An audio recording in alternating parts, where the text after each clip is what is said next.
ஒரு காட்டில் ஒரு சிறுத்தை இருந்துச்சு. அது தான் அந்த காட்டிலேயே ரொம்ப ஸ்மார்ட்னு நினப்பு.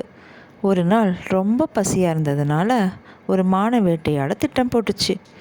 மானை பார்த்த உடனே நம்ம சிறுத்தை ஸ்லோவாக அது பக்கத்தில் போச்சு. மான் உஷாராயிடுச்சு. சிறுத்தை ஜம்ப் பண்ண ரெடி ஆகும்போது மான் 2 கையும் தூக்கி ஸ்டாப்னு சொல்லுச்சு. என்னாச்சு, ஏன் என்ன நிறுத்த சொல்கிறேன்னு சிறுத்தை கேட்டுச்சு. அதுக்கு மான் சொல்லுச்சு, சார், நீங்கள் என்னை வேட்டையாட போகிறதுக்கு முன்னாடி ஒரு முக்கியமான விஷயம். இப்போ தான் கவர்மெண்ட்லேருந்து ஃபாரஸ்ட் ரூல் 144 போட்டிருக்காங்க, யாரும் யாரையும் தொடக்கூடாதுன்னு.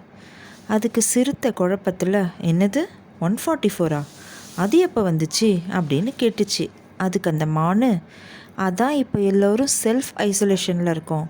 நீங்கள் என்னை கிட்ட வந்து கடிச்சு எனக்கு ஏதாச்சும் ஃபீவர் இருந்தால் உங்களுக்கும் ஸ்ப்ரெட் ஆகும். நீங்கள் மாஸ்க் கூட போடலை, ஃபைன் கட்டுவீங்களா அப்படின்னு கேட்டுச்சு. சிறுத்தை கொஞ்சம் பயந்து போச்சு. அடப்பாவி, இது தெரியாமல் நான் பாட்டுக்கு கிட்ட வந்துட்டேனேன்னு நினச்சிட்டு அப்போ நான் என்ன தான் பண்ணுறதுன்னு கேட்டுச்சு. அதுக்கு அந்த மானு, சிம்பிள், நீங்கள் ஒரு 10 அடி தள்ளி நில்லுங்க, நானே என்னை செல்ஃப் குக் பண்ணி ஒரு பாக்ஸில் போட்டு தூரமாக வைக்கிறேன், நீங்கள் வந்து டேக் அவே பண்ணிக்கோங்க. சிறுத்தையும் சரின்னு தள்ளி போய் கண்ணை மூடி வெயிட் பண்ணிச்சு. மான் அந்த கேப்பில் ஜிங்குன்னு ஓடி போயிடுச்சு.